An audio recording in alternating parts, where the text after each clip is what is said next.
香りを飲むっていうことで香りにフォーカスした飲み物を作るというようなことをやってます。似たようなところでよくクラフトコーラみたいなもんですかって聞かれるんですけど、自分の中では結構明確に分けていて、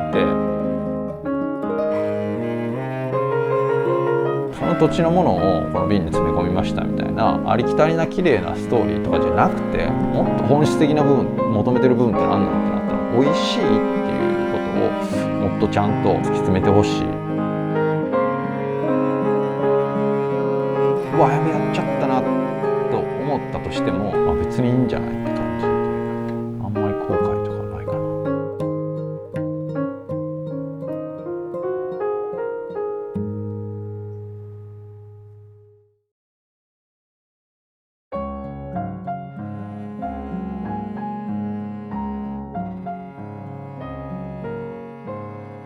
野村仁です。草分けというノンアルコール飲料を作ってます。カテゴリーとしては特に当てはまるところがなかったので、自分たちで草根木皮飲料ということで名前を付けて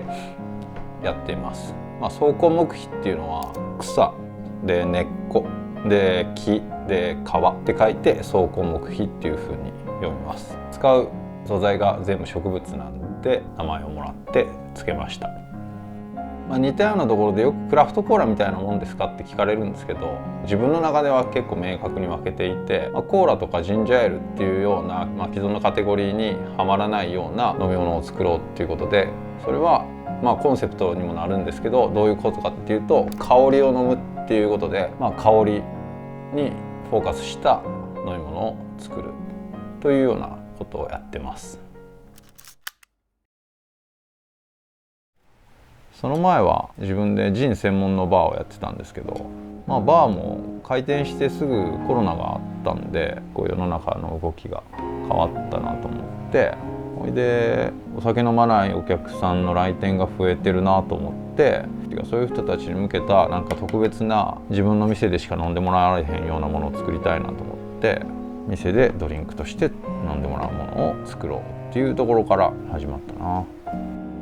もともとバーテンダーっていうルーツもあって、ノンアルコール作ろうってなった時に、その考えた当時はやっぱりクラフトコーラみたいなのがすごい全盛でめちゃくちゃ勢いあったけど、いや絶対それやれへんぞと思って、っていうのは別にそれはジュースだから、コーラとかジンジャーエールのようなジュースは別にバーテンダーじゃなくたってそれはできるでしょと思うから、バーテンダーである以上それじゃない、そういうルーツがある人じゃないと作れないものって何ってなると、お酒のように楽しめる飲み物を作りたいなっていうのはなんとなく考えてて、じゃあお酒の楽しみって何なんかなって考えてると、それはなんか香りじゃないかなと思って、じゃあ別にアルコールなくても香りがあればそれでいいんやと思って、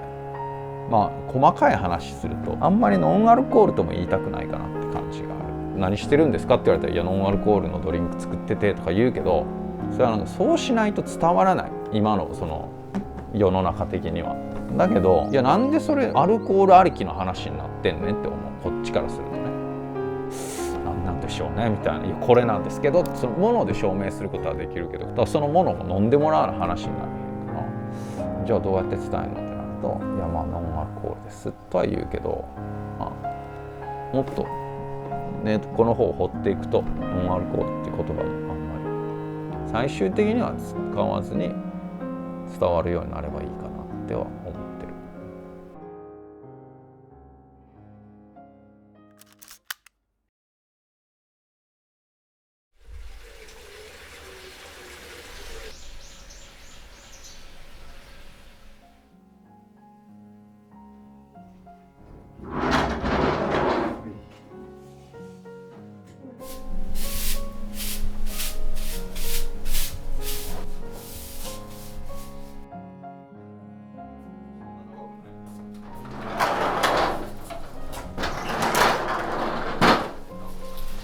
卵めっちゃ持ってる。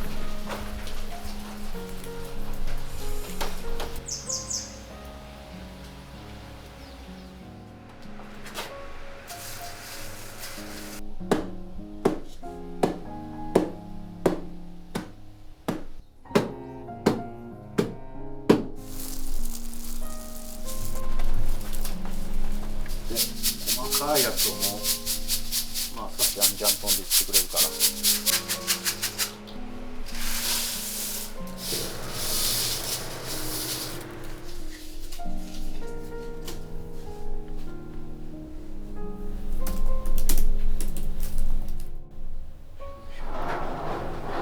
おはようございます。お願いします。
加熱しすぎると爽やかさとかなくなっていっちゃうからこのタイミング。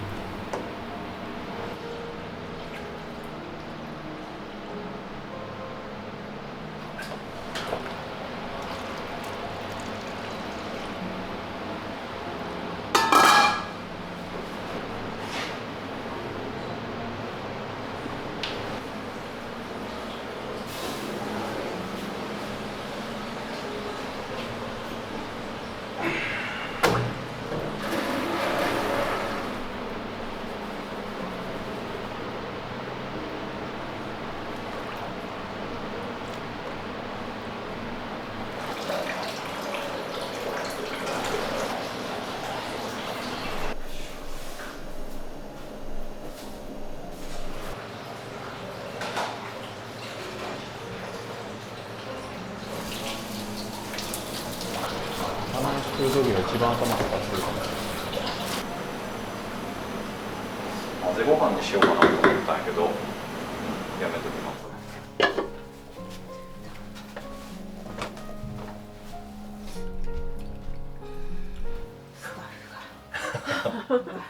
割には。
出身は和歌山県の和歌山市っていう、一番北の部分、大阪と隣接しているところで、そこで、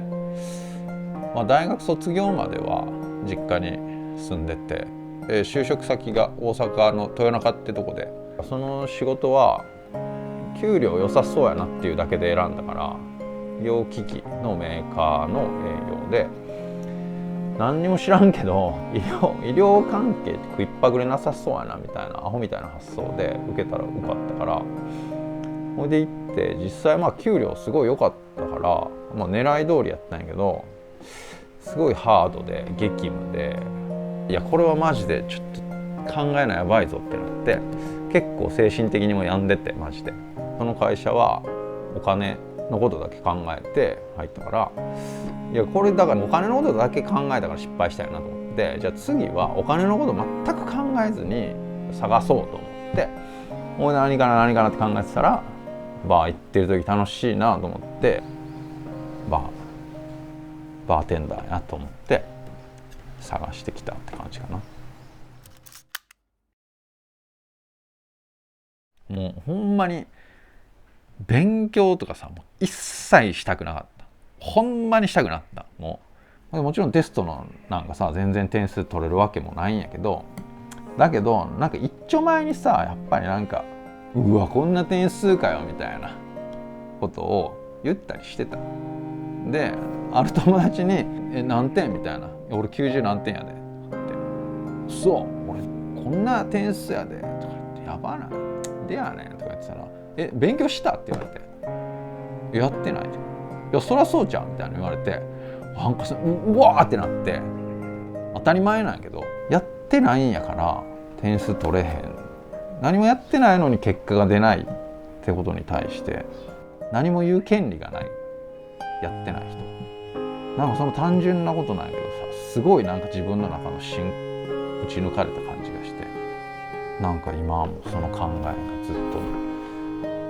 根っこっていうか根底の部分にずっとある気がするから、会いたい人に会っとかなあかんとかさ、その好きなお店には定期的にとか、行ける時にちゃんと行ってなるべく潰れないようにするとか、じいちゃんばあちゃんがいるなら頑張って会いに行くとかしとかないと、例えばその死んじゃった時とかお店が潰れちゃった時に悲しむ権利すらないと。だってあなたできたのにしなかったんでしょ、会いに行かなかったし食べに行かなかったんでしょ、それじゃあ潰れるよね、何も悲しむ権利なくないみたいな、割と冷たいかもしれんけど、そういう考えができて、自分は会えるタイミングがあれば会いたいし、行けるタイミングがあれば行きたいなと思って、なんか行動するようにはしてるかなって感じかな。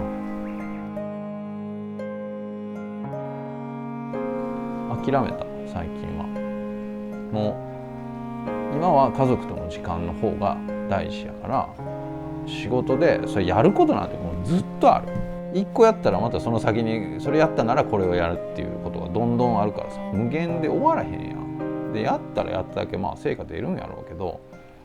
それをやるには家族との時間を犠牲にして、自分の体も犠牲にして、ストレスもためてやっていかんとあかんやん。今のその子供がちっちゃい時の時間を捨ててまで仕事に時間を費やすってことはしないでおこう。それはつまりお給料は下がるよねってことに直結すんだけど、まあ別にいいかなって諦めた。もう無理そんなもんと。例えば自分がさ70歳とかになった時に、はい今日一日あなた5歳の時の娘と2歳の時の息子と1日遊べます、100万円ですって言われたらさ、余裕で払うと思わへん。だけどそれが毎日あるってことや今。そっちを取らない意味が分からへんなってなって、だからもう売り上げは諦めて子供とちゃんと遊ぼうと思って考えてるかな。だからそれしとかんと子供が大きくなった時に「うわあの時可愛かったな」っていう権利がない。もうだって自分で放棄した。その時遊べる選択肢があったのにそれをせずに、その大人になって「ああ可愛かったな、もう一回あの時の子供に会いたいな、遊びたいな」とかいうのはちゃんちゃらおかしい話。いやあなたできたでしょそれ。なんでやってないねって話だから、自分はそう言わなくて済むために「いやもういい、もういっぱい遊んだからいい、もう遊びたくない」って言えるぐらいちゃんと今子供としっかり遊びたいなって思うから、なんか迷ってたことは最近もう諦めるってことで決着つけた、ですね。執念深いけどあんまり後悔とかはせえへんタイプに変えれたかもしらん。今こうやろ、今の状態がありがたいことに自分が思ってた以上にいろんなお客さんに求めてもらって、で家族4人で仲良く過ごしてってできてるから、今の状態はすごくいい。で別に今そうなってんねやから全部まあ良かったってことやん。その時うわやべやっちゃったなと思ったとしても、それがあったから次の一手を打って次の一手を打ってで今になってるから、まあ、別にいいんじゃないって感じ。あんまり後悔とかないかな。その時はめっちゃ怒り爆発したりするけど別にそれずっと残らん。まああれがあったおかげかみたいな。